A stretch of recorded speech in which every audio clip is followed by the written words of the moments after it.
Hello dear student, स्वागत है आपका मेरे YouTube channel math plus Y T पर। और आज हम बात कर रहे हैं एक्सरसाइज 9.1 की। इससे पिछले वीडियो में हमने एक्सरसाइज 9.1 के कुछ एग्जांपल्स की बात की थी और सेम वैसे ही हमारे पास यहाँ क्वेश्चंस है। तो आइए शुरू करते हैं आज का वीडियो। उससे पहले यदि आप मेरे चैनल पर नए हैं या फिर आपने अभी तक मेरे चैनल को सब्सक्राइब नहीं किया है तो प्लीज़ चैनल को सब्सक्राइब कर लें और बेल आइकन को प्रेस कर दें ताकि आगे आने वाले वीडियोज़ के नोटिफिकेशंस आपको मिलते रहें। तो आइए शुरू करते हैं आज की क्लास।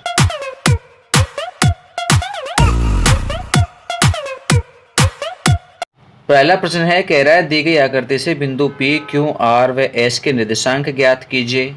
ये आपको एक ग्राफ बना करके दिया गया है। इस ग्राफ को यदि आप देखेंगे तो यहाँ पर चार बिंदु हैं P, Q, R और S। इनके निर्देशांक देखने हैं तो देखिए P के लिए सबसे पहले x निर्देशांक देखेंगे तो कहाँ है, 4 और 5 के बीच में काट रहा है, वो 4 और 6 के बीच में काट रहा है तो क्या होगा, x निर्देशांक हो जाएगा यहाँ पे 5। और y की बात करें तो ये कहाँ काट रहा है y को, 2 और 4 के बीच में यानी 3 पर। तो बिंदु P के निर्देशांक हो जाएंगे 5, 3। हमने बताया था पहले x निर्देशांक को लिखते हैं उसके बाद में y निर्देशांक को लिखते हैं। तो इसका x निर्देशांक यानी भुज हो गया 5 और कोटि हो गई है 3। ऐसे हम क्यों पे आ जाते हैं तो क्यों में देखिए x निर्देशांक कहाँ काट रहा है, एक्सेस को -4 पे। तो इसके लिए बिंदु हो गया x निर्देशांक में -4 और y निर्देशांक के रूप में मान कितना होगा, यहाँ देखिए कहाँ पे काट रहा है, 6 पे। तो ये y को 6 पे काट रहा है तो y निर्देशांक 6 हो गया है। यहाँ जाइए r पर, यहाँ देखेंगे तो ये पहले एक्सेस को काट रहा है कितने पे, -4 और -2 के बीच में यानी -3 पे। तो x निर्देशांक होगा इस बिंदु का -3 और y पे कहाँ काट रहा है, -2 पे। तो ये हो जाएगा y निर्देशांक -2। ऐसे ही s पे आ जाते हैं तो यहाँ s पे देखिए x के ऊपर कहाँ काट रहा है, +1 पर। तो इसका x निर्देशांक हो गया +1 और ये y को कहाँ काट रहा है, -4 और -6 के बीच में यानी इसके निर्देशांक हो गए -5। तो बिंदु s के निर्देशांक आ गए 1 5। आइए नेक्स्ट देखते हैं दूसरा क्वेश्चन। प्रश्न नंबर 2 को देखते हैं। कहता है निम्नलिखित निर्देशांकों वाले बिंदुओं को आलेखित कीजिए। बिंदु मिले हैं आपको यहाँ पर 6, इनको इस ग्राफ में प्रदर्शित करना है यानी द्विविमीय तल में प्रदर्शित करना है। तो इस तल में प्रदर्शित करने के लिए पहला बिंदु देखते हैं 1, 2।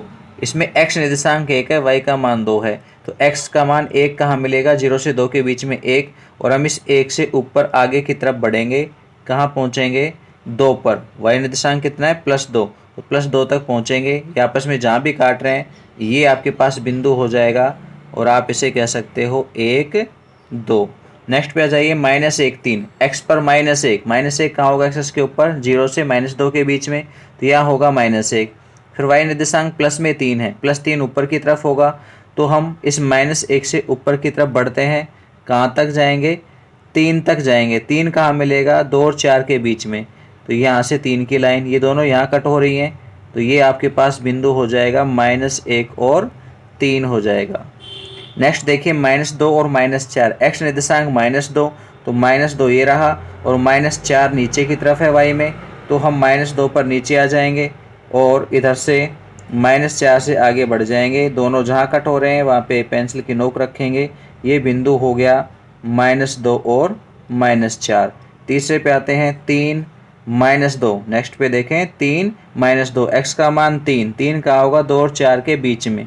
और y -2 नीचे की ओर मिलेगा।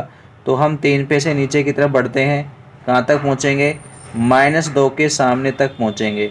यहाँ पर ये कट होगा तो ये बिंदु हो जाएगा 3, -2। और देखते हैं आगे 2, 0। x का मान 2 है और y 0। तो एक्सेस के ऊपर y निर्देशांक 0 होता है तो ये बिंदु आपके पास 2, 0 हो जाएगा। फिर है 0, 3। 0, 3 कहाँ होता है, y के ऊपर होता है 0। तो x निर्देशांक 0 y पर होगा। तो 3 ढूंढ लीजिए कहाँ मिलेगा, 3 आपको यहाँ मिल रहा है। तो ये बिंदु हो जाएगा 0, 3। ठीक है, ध्यान रखना x निर्देशांक 0 हो तो बिंदु y पर होता है, y निर्देशांक 0 हो तो बिंदु x पर होता है। ठीक है, आइए नेक्स्ट देखते हैं तीसरा प्रश्न। तीसरा प्रश्न देखिए, कहता है आयतीय निर्देशांक अक्षों को लेते हुए बिंदु O 0, 0, P 3O 3, 0 और R 0, 4 को आलेखित कीजिए। यदि OPQR एक आयत हो तो बिंदु Q के निर्देशांक ज्ञात कीजिए। पहले तो आपको बिंदु को प्रदर्शित करना है। यहाँ पे पहला बिंदु है 0, 0, 0, 0 कहाँ होगा, ये होगा आपके पास मूल बिंदु, ठीक है। उसके बाद है P30, 30 कहाँ होगा, x का मान 3 और y 0 यानी x एक्स के ऊपर ही ये बिंदु होगा, ये हो जाएगा P30, ठीक है। उसके बाद है R 0 4, 0 x का मान 0 और y का मान 4 आपको यहाँ पे मिलेगा, तो ये हो गया है 0 4, ठीक है। अब कह रहा है कि ये एक आयत बनाता है, ओ पी क्यों कहाँ आएगा, क्यों इधर आएगा कहीं पे, और ये लास्ट कौन सा है, आर है। तो ओ पी क्यू आर एक आयत है, तो यहाँ से सीधा हमारे पास एक लंबवत या कहें तो वाइक्स के समांतर यहाँ हम एक भुजा खींच सकते हैं आयत बनाने के लिए। तो ये हमने एक भुजा खींच दी। ऐसे ही हम यहाँ इस बिंदु 4 से गुजरती हुई भी एक भुजा खींच सकते हैं।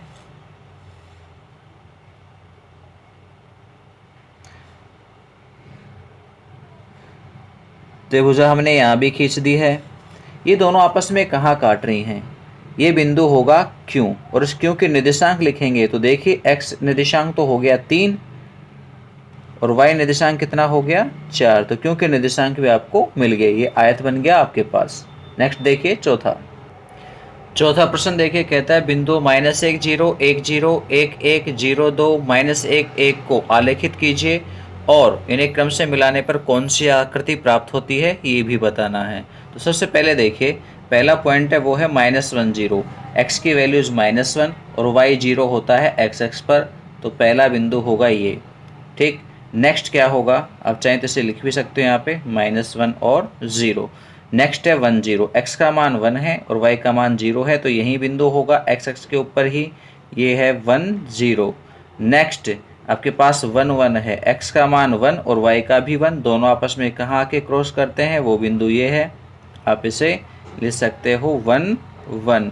इसके बाद है 0 2, ये 0 है और 2 2 यानी y का मान है, तो ये बिंदु हो जाएगा 0 2, y x के ऊपर होगा। और नेक्स्ट बिंदु है -1 और 1, x का मान -1 और y का मान +1 ऊपर की तरफ होगा, तो प्लस उनके सामने -1 के सामने बिंदु मिलेगा यहाँ, और इस पे सर्किल लगा देंगे और लिख देंगे -1 और 1।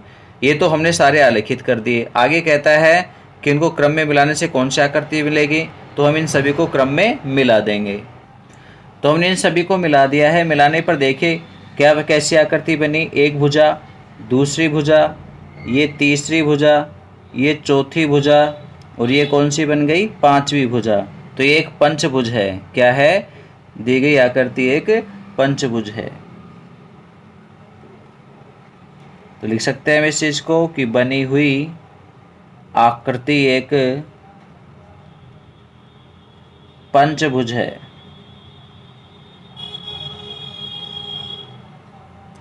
पांचवा प्रश्न है, उस पांचवें प्रश्न में आपके पास बिंदु दिए गए हैं और चतुर्भुज को आलेखित करना है और बताना है देख करके कि वो कैसा है। तो शायद आप बना सकते हैं, इसलिए मैं उसे छोड़ रहा हूँ, आप करके देखें। नहीं बनता है तो मुझे ज़रूर बताएं कमेंट बॉक्स में लिख करके, या फिर टेलीग्राम चैनल पर भी आप मुझसे कॉन्टैक्ट कर सकते हैं।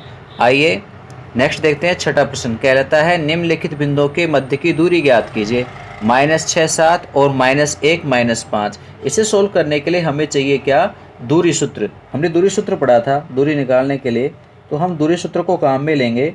दूरी सूत्र हम जानते हैं क्या होता है, रूट x निर्देशांकों का अंतर का वर्ग और y निर्देशांकों के अंतर का वर्ग।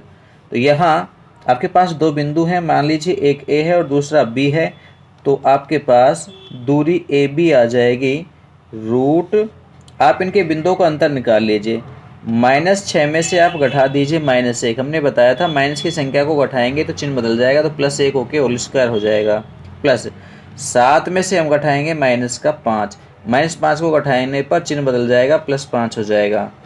तो ये -6 में से 1 कम करेंगे तो -5 बचेगा, तो -5 का स्क्वायर और 7 और 5 जुड़ करके 12 होते हैं, तो 12 का स्क्वायर। -5 का वर्ग है वो 25 होता है और 12 का वर्ग है वो 144 होता है। हम इन दोनों को जोड़ेंगे तो ये वैल्यू हमारे पास हो जाएगी 169, 169। हम इसका वर्गमूल निकाल देंगे, वर्गमूल निकालेंगे तो 13 इकाई हमारे पास लंबाई आ जाएगी दोनों बिंदुओं के मध्य की। आइए सेकंड पार्ट देखें। तो सेकंड पार्ट, दो बिंदु, एक को मैंने ए नाम डाला, सेकंड को बी डाल दिया है, और अब दूरी सूत्र की सहायता से हम ए बी को ज्ञात कर सकते हैं। दूरी सूत्र यही है जो पहले लिखा हुआ है, तो आप उसी में वैल्यूज रख सकते हो। यहाँ पर क्या क्या, एक्स निर्देशांकों का अंतर, आप -1 में से 8 घटाओ या 8 में से आप माइनस का 1 घटा लीजिए तो +1 हो जाएगा होल स्क्वायर, प्लस वाई निर्देशांकों का अंतर, -2 में से -1 को घटाते हैं तो +1 हो जाएगा, और क्या करना है, स्क्वायर करना है। 8 और 1 9, तो 9 का स्क्वायर, और -2 और +1 तो कितना शेष बचा, -1, तो -1 का स्क्वायर। इसका हमें वर्गमूल लेना है, तो 9 का वर्ग होता है 81 और 1 का 1, तो ये आपके पास √81 + 1 हो गया। तो ए बी बराबर हम कह सकते हैं √82 इकाई। यही छोड़ देंगे, कोई आगे आवश्यकता नहीं है सोल्व करने की। ठीक है, नेक्स्ट देखिए थर्ड पार्ट। थर्ड पार्ट है हमारे पास, उसमें कह रहा है ए बिंदु है वो है a_t1² 2a_t1, वह बी बिंदु है a_t2² 2a_t2। संख्या 9 करके a और t के पद हैं। दूरी सूत्र है हमारे पास, हम इसे यहाँ पे काम में लेंगे।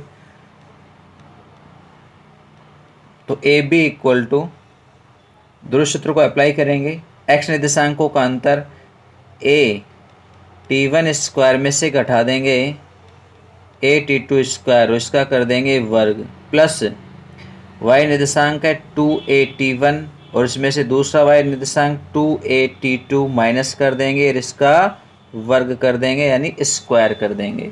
ठीक है, अब देखिए आगे, यहाँ a और यहाँ भी a है तो हम a को कॉमन ले सकते हैं।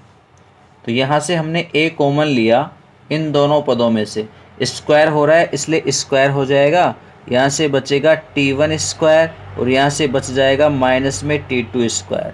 इस वाले स्टेप्स में भी देखें तो 2 कॉमन है और a भी कॉमन है, तो हमें क्या कॉमन मिल गया, 2a, उसका क्या होगा, स्क्वायर भी होगा। और कोष्टक में क्या बचेगा, यहाँ से बचेगा t1 फिर माइनस का चिन्ह और यहाँ से स्टेप में बचेगा केवल t2 और स्क्वायर हो रहा है तो स्क्वायर भी कर देंगे। ठीक है, अब और देखिए आगे नेक्स्ट जो स्टेप्स है इसमें a², यहाँ जो हमारे पास मान है इसका भी होल स्क्वायर होगा भाई। ये जो मान है इस वाले मान में गुणनखंड हो जाएंगे a² - b² की सहायता से। हमने पढ़ा है a² - b² equal to a - b और a + b होता है। तो यहाँ करेंगे तो क्या हो जाएगा, ये t1 माइनस में t2 और दूसरा गुणनखंड होगा वो होगा t1 प्लस में t2। ठीक है, अंदर जो कोष्टक में लिखा हुआ है उसी का लिखा हुआ है और ये बाहर कोष्टक बंद, स्क्वायर हो रहा है, हम भी कर देंगे। यहाँ 2 का स्क्वायर 4 और a का स्क्वायर a² और t1 माइनस में t2 का होल स्क्वायर। a², यहाँ स्क्वायर करेंगे हम तो ये हो जाएगा t1 और माइनस में t2 का होल स्क्वायर और दूसरा हो जाएगा t1 प्लस t2 का होल स्क्वायर। ठीक है, और प्लस में 4a² और t1 माइनस में t2 का होल स्क्वायर। अब आप ध्यान से देखिए, ये पूरा अपने आप में यहाँ से यहाँ तक एक पद है और ये पूरा एक पद है और इन दोनों में हमारे पास a² और t1 माइनस t2 का होल स्क्वायर कॉमन है दोनों में ही, तो हम इसको कॉमन ले लेंगे, एक तो a² को और दूसरा t1 माइनस में t2 के होल स्क्वायर को। तो यहाँ से क्या बचेगा, पहले पद में बचेगा t1 प्लस में t2 का होल स्क्वायर और यहाँ से क्या बचेगा, a² बाहर चला गया और ये पद भी बाहर चला गया तो केवल 4 बच गया है। ठीक है, a² का वर्गमूल निकाला जा सकता है, a हो जाएगा और यहाँ t1 माइनस t2 का होल स्क्वायर है, इसका वर्गमूल t1 माइनस t2 हो जाएगा। ये पूरा एक कोष्टक में है जिसका वर्गमूल ज्ञात नहीं हो सकता तो हम इसको एज इट इज ही लिख देंगे, t1 प्लस में t2 का होल स्क्वायर और प्लस में 4। बस ये इतनी ही दूरी आ जाएगी, इससे ज़्यादा ये भी सोल्व नहीं होगा। ठीक है, तो ये हमारे पास प्रश्न नंबर 6 था। सातवां प्रश्न देखिए, कहता है सिद्ध कीजिए कि बिंदु 2 -2 -2 1 और 5 2 एक समकोण त्रिभुज के शीर्ष हैं। तो पहले हम एक त्रिभुज बनाते हैं, उनके शीर्षों को प्रदर्शित करते हैं। तो हमने एक त्रिभुज बनाया, इस त्रिभुज में 3 शीर्ष लिखे हैं ए, बी और सी। ए के निर्देशांकों को 2 -2, बी के निर्देशांकों को -2 1 और सी के निर्देशांकों को 5 और 2 के रूप में हमने लिखा है। ठीक है, अब हम यहाँ पर दूरी सूत्र की सहायता से तीनों भुजाओं को ज्ञात करेंगे। ए बी कितनी है, बी सी कितनी है और ए सी कितनी है। तो सबसे पहले दूरी सूत्र को काम में ले हम। दूरी सूत्र हमने पढ़ा है, क्या होता है भाई, x1 माइनस x2 का होल स्क्वायर और y1 माइनस में y2 का होल स्क्वायर।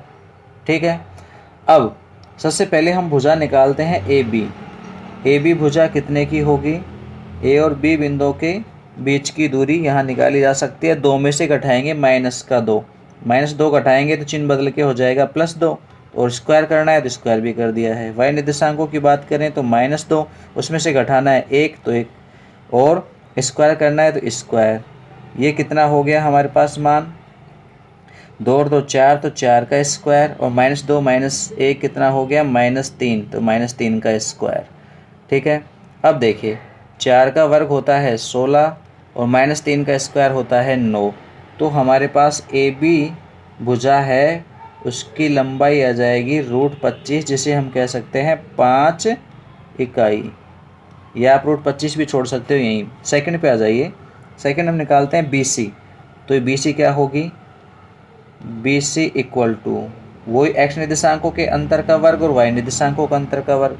5 में से -2 घटा देता हूँ, तो -2 को घटाएंगे तो चिन्ह बदलेगा, +2 हो जाएगा, और इसके अलावा 2 में से घटाएंगे 1 तो 1 का स्क्वायर, ये हो गया। 5 2 7 होते हैं, और 2 में से 1 घटाएंगे तो 1 का स्क्वायर।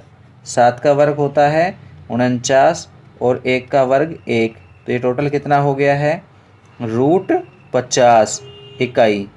ठीक है, आप चाहें तो इसे 5√2 भी कह सकते हैं, आप इतना ही छोड़ दीजिए। BC के बाद में एक को निकालनी है हम AC, तो हम AC को भी ज्ञात कर देते हैं। AC बराबर रूट बिंदुओं के बीच की दूरी 5 में से हम घटा देते हैं 2।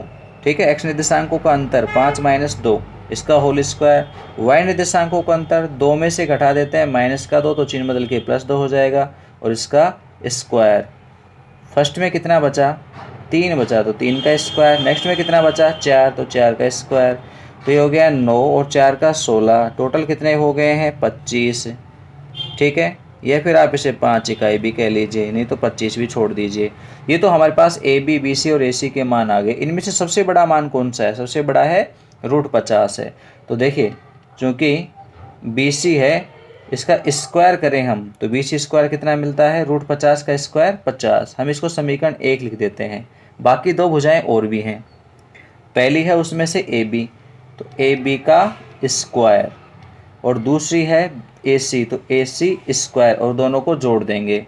ए बी स्क्वायर, ए बी का मतलब है √25, और उसका स्क्वायर करेंगे तो कितना हो जाएगा, 25। ए सी कितना है, ये भी √25 है, स्क्वायर करेंगे तो कितना होगा, ये भी 25 मिल जाएगा। ठीक है, तो रूट हट जाएंगे दोनों में ही, तो दोनों जुड़ करके कितने हो जाएंगे, 50 हो जाएंगे। ये समीकरण 2 आ गई है। तो देखिए 1 और 2 दोनों ही 50 मान दे रही हैं, तो मैं यूँ कह सकता हूँ कि बी सी स्क्वायर है वो किस किस के बराबर है, ए बी स्क्वायर प्लस में ए सी स्क्वायर के बराबर है। ठीक है, और ऐसा है तो हमने बोधन प्रमेय की विलोम पढ़ी है, पीछे डेफिनेशन लिखवाई है। त्रिभुज ए बी सी क्या कहलाएगा, त्रिभुज ए बी सी एक समकोण त्रिभुज कहलाएगा। ये सत्यापित करना था हमको। चलिए आज के वीडियो में इतना ही, नेक्स्ट वीडियो में फिर मिलते हैं, तब तक के लिए बाय।